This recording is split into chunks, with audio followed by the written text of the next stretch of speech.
very perplexing to me, and I'll tell you why. Okay, I will give him the first statement that it's highly volatile, and at this point, it's tough to use for transactions.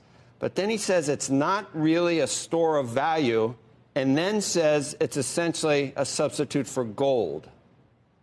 So the 4,000, 5,000 year store of value that we know historically is gold. And he just said it's like gold, but it's not a store of value. So does he not think gold is a store of value? And with what the Fed's doing right now, is $1? Is he really making the case that that's a store of value?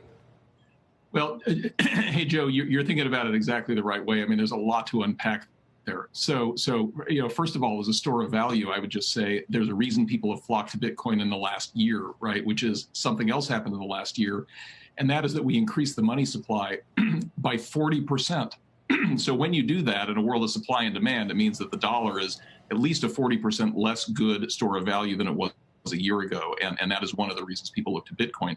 But Joe, the point I really want to make is the dollar may not actually be backed by anything. Obviously, we went off the gold standard in the Nixon administration, but cryptocurrencies actually are backed by something.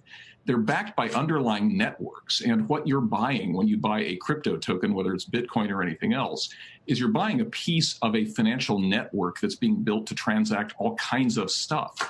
And the number of things that have gone on chain in the last 2 years is enormously high. That's why the cryptocurrency market today is almost a $2 trillion market.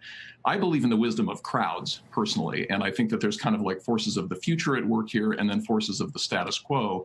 I think the crowds are telling you that these networks are where finance is going in the future. I'd want to be part of that.